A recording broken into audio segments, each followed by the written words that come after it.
Καλησπέρα, καλησπέρα, καλησπέρα. Καλό μεσημέρι. Έτσι, μια επενθύμηση λίγο να δοκιμάσω για σήμερα το βράδυ, για να δω τι γίνεται, αν όλα είναι ok, να δω αν υπάρχει καλός ήχος, βασικά με ενδιαφέρει, και αν δεν παγώνει η εικόνα, για να μπορέσουμε να μεταδώσουμε την εκπομπή και σήμερα το βράδυ ταυτόχρονα και στο TikTok. Και από ό,τι φαίνεται, μάλλον από ό,τι έχω καταλήξει τώρα, με καλεσμένο τον κύριο Γκέκα και θέμα την ΑΟΣ και το σκάνδαλο της ΑΟΣ για αλήτιδα ζώνη, Αιγαίο και κάποια έγγραφα επίσημα τα οποία υπάρχουν και τα οποία θα τα δούμε όλοι μαζί το βράδυ. Οπότε, εφόσον όλα είναι καλά, δεν ξέρω τώρα τι γίνεται, για ποιο λόγο μπαίνουν, βγαίνουν, φεύγουν, δεν μπορώ να το καταλάβω. Προσπαθώ να συνειδητοποιήσω λίγο πώς δουλεύει το TikTok, γιατί ακόμα δεν έχω αντιληφθεί πώς δουλεύει. Γιατί έχουν αλλάξει πολύ τα δεδομένα στο TikTok και πλέον βγαίνουν μέσα από το στούντιο. Τέλος πάντων, δεν θα πω πολλά, δεν θα πω τίποτα μάλλον. Αυτό ήθελα να δω, μόνο αν δουλεύει σωστά και αν βγαίνει σωστά. Αν υπάρχει σωστός ήχος και σωστή εικόνα. Αυτό με ενδιαφέρει. Δεν υπάρχει λόγος να πω κάτι άλλο.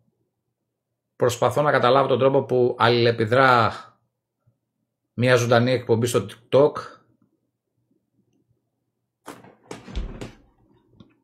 για να μπορέσουμε να μεταδώσουμε σωστά την εκπομπή το βράδυ, με καλεσμένο, ξαναλέω, τον κύριο Γκέκα, και με ένα φλέγον ζήτημα. Βέβαια τα ζητήματα πλέον και τα θέματα τα οποία μας απασχολούν στην καθημερινότητά μας σε ό,τι έχει να κάνουν με τη ζωή μας είναι πάρα πολλά.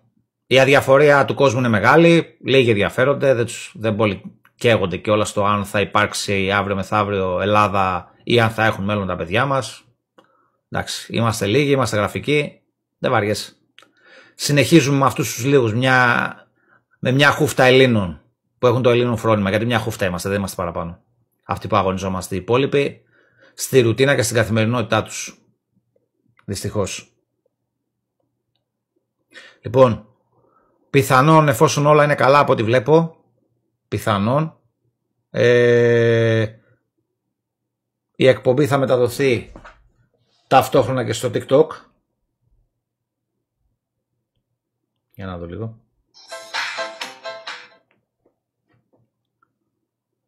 Να δω τι γίνεται, για να καταλάβω και εγώ τι παίζει.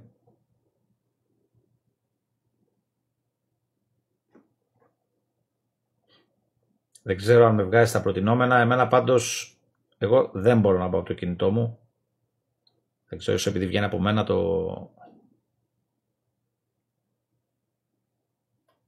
το live, δεν ξέρω αυτό. Προσπαθώ λίγο να καταλάβω τι γίνεται. Να το, τώρα το βγάζει, ωραία. Τσάμε. Ωραία.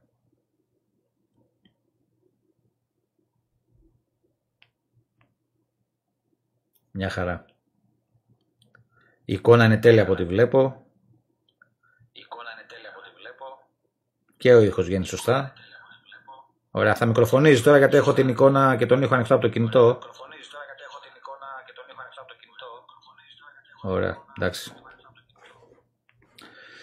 Υπέροχα. Λοιπόν, ραντεβού 9.30 ώρα το βράδυ. Όποιος ενδιαφέρεται να μάθει αυτά τα οποία μας αποκρύπτουν και όλη την προδοσία πέραν των όλων προηγούμενων που έχουν διαπραχθεί. Η μεγαλύτερη θα είναι με το Αιγαίο και τη συνεκμετάλλευση με τους λυκόφιλους, να το πω έτσι, Τούρκους, και με το δάχτυλο της Αμερικής από πίσω. Θα μοιραστούμε κάτι δικό μας, κάτι που μας ανήκει.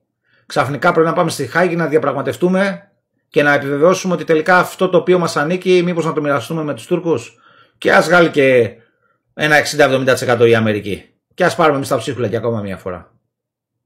Οπότε το βράδυ, όποιος θέλει και όποιος είναι Έλληνας και όποιος θέλει πραγματικά να μάθει το τι κρύβεται πίσω από όλη αυτή τη συμφωνία, λοιπόν, μπορεί να συνδεθεί. Ο ομιλητής, ο κύριος Γκέκας, έχει εμπεριστατωμένη γνώση στο συγκεκριμένο θέμα. Οπότε θα τον ακούσουμε όλοι με πολύ μεγάλη προσοχή.